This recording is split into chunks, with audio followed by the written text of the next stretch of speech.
Hice una investigación etnográfica sobre la Iglesia de Jesucristo de los Santos de los Últimos Días, porque mi tía y mi prima pertenecen a esta iglesia y la verdad no conocía mucho sobre sus creencias, solo que existía el libro de Mormón. Entonces aproveché esa oportunidad para saber un poco más en qué se creen.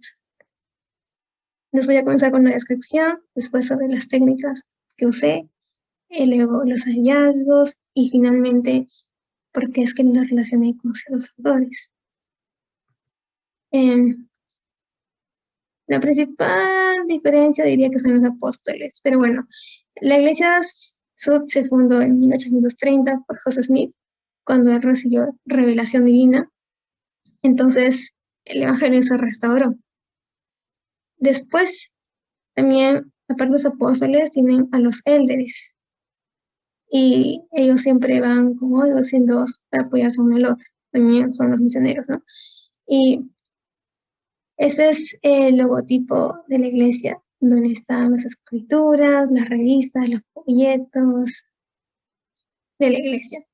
Y bueno, también ellos tienen como dos lugares, que sería el templo y la capilla. El templo es el lugar sagrado, solamente entran los que tienen su recomendación. Y la capilla, ahí sí todo el mundo entra, miembro o no miembro. Ya, los libros sagrados serían la Biblia, el libro de Mormón, el libro de Doctrina y Convenios y la Perla de Gran Precio. Se lee conforme al sentido del profeta un libro por año.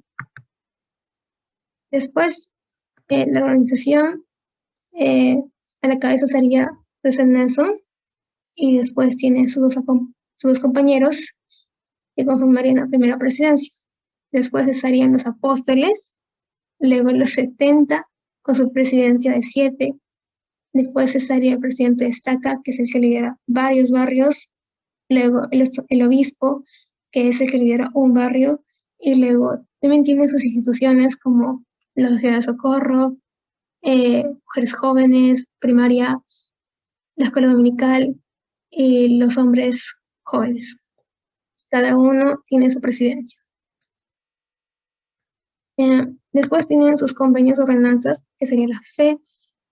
La fe es creer en lo que no se ve, como Jesucristo, milagros. El arrepentimiento es ya decidir que uno va a dejar el mal y se va a volver a la iglesia, al Cristo. Después el bautismo se hace por sumersión a partir de los 8 años, porque se considera que durante esos 8 años uno no tiene naturaleza pecaminosa. Y eso se contradice con lo que, bueno, según otros grupos religiosos, se contradice con la Biblia, porque según la Biblia uno nace en pecado. Entonces ahí como que discrepan con ellos. Luego, la imposición de manos es para darle autoridad a una persona de actuar en el nombre de Jesucristo. Así se reciben, por ejemplo, los milagros o el don del Espíritu Santo. Y en esta iglesia se hace después de bautizarse. Después quedaría solo perseverar hasta el fin. Otras costumbres que tienen y la Santa Cena, que se con pan y agua porque ahora no tiene como mucho alcohol, pero también porque una revelación que recibió José Smith, donde el ángel le dijo que no importa si es vino o agua, porque al final lo que importaría sería que se para la gloria de Dios. Después, el ayuno, que es el primer domingo de cada mes, durante 24 horas no se come ni se bebe, y el dinero que hubieran gastado en eso se destina para ayudar a otros. Entonces, el diezmo el 6% de las ganancias, entonces se destina para a la iglesia, entonces la iglesia lo invierte como en los folletos, el libro de Mormón, ¿no? Bueno, para las técnicas hice entrevistas y también participé en actividades virtuales vía Zoom. Entonces hice 5 entrevistas y la primera fue al obispo, luego a 2 miembros de la iglesia, mi prima, y luego a 3 líderes o misioneros. Entonces, al obispo le pregunté sobre matrimonios, que este se da solo entre los miembros. Una de las cosas que hacemos y que te había explicado el sellamiento por las eternidades es entre los miembros de la iglesia. Tiene que ser un requisito para poderse sellar en el templo, es que los dos sean miembros, que los dos sean dignos, que los dos puedan haber cumplido con todo el proceso. Después me hizo una pregunta a mi prima, ¿cuál era su motivación para formar parte de la iglesia? Una de mis motivaciones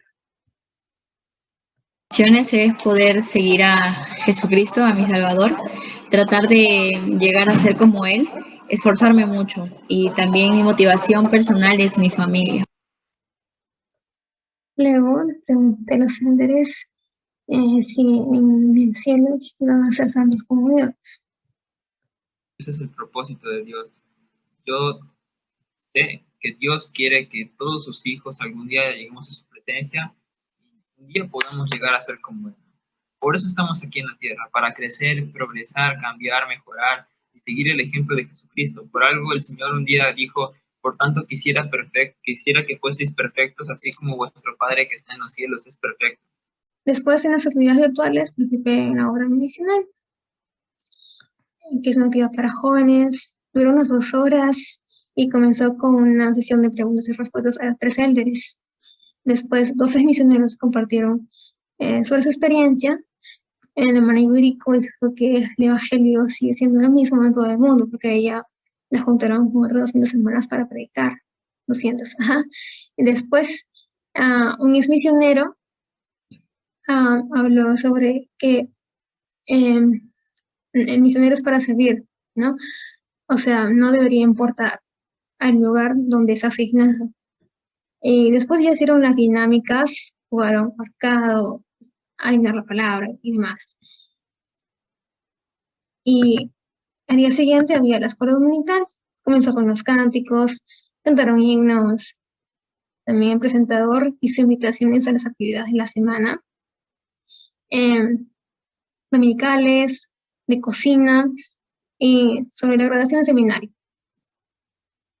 Y luego otra vez juntaron himnos, una hermana dio un mensaje sobre la caridad y al final ya se hizo la oración.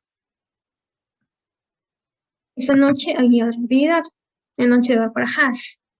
Y bueno, trató sobre temas del matrimonio y la delegó una pareja de esposos de la iglesia. Entonces hablaron sobre el matrimonio en la iglesia, ¿no? Que este debe ser eterno, cómo se hace para que él siga firme. Y también había 2 senderes que compartieron un poquito sobre la misión.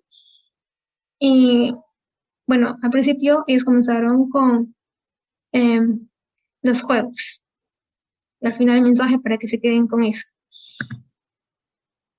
Y luego ya la oración final. Y bueno, lo hice en formato de video, las entrevistas, porque así creía que se podía apreciar mejor. Y la única que no fue a distancia fue la de mi tía, porque pues ella está en la casa, en mi casa. Para los hallazgos he puesto esos 3. El primero tiene que ver con las creencias bíblicas. Entonces, sí es verdad, ellos tienen sus otros libros, pero estos les sirve para entender mejor la Biblia. Entonces, ellos creen todo desde el Génesis hasta el Apocalipsis.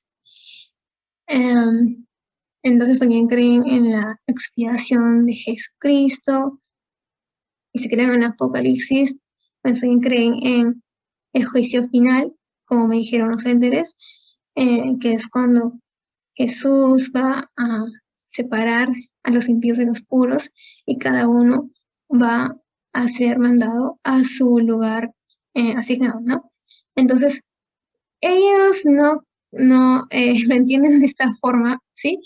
Para ellos el infierno no es literalmente un lago de fuego y azufre, sino que es un tormento sin fin, sí, pero es como un estado mental donde la persona va a sentir una angustia enorme por no haber sido parte de la iglesia.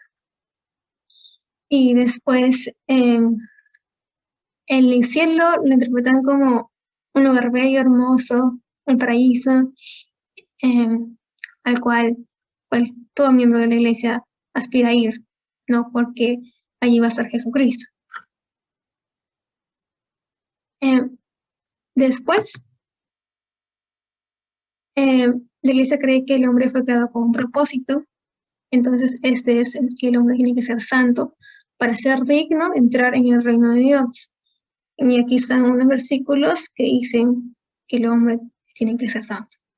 Entonces, para esta pues, santificación existe la palabra de sabiduría, que dice que no deben consumir drogas, bebidas alcohólicas o tomar café. Deben alejarse de cualquier peligro porque ellos tienen que cuidar su cuerpo, ya que el cuerpo es como templo de Dios. Entonces tienen que cuidarlo mucho, tanto como la parte espiritual. También ahí entraría el bautismo, por ejemplo, que es cuando ellos hacen el primer pacto con Dios. Y luego la Santa Cena, que también sirve para renovar el pacto y recordar el sacrificio de Jesús. También, por ejemplo, el ayuno, que también es para que ellos sean más espirituales, ¿no?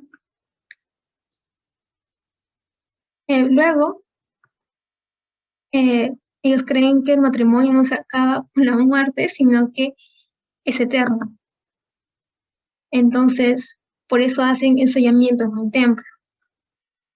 La función es para que ellos sean reunidos con sus seres queridos después de la muerte. Entonces, también no solamente aplica para los novios, sino que también para sus hijos, si tienen nietos o bisnietos. Claro que este reencuentro sería solo si ellos siguen con los convenios de la iglesia. Y pues para que eso sea solo entre los miembros, es que hacen esas actividades por rangos de edad.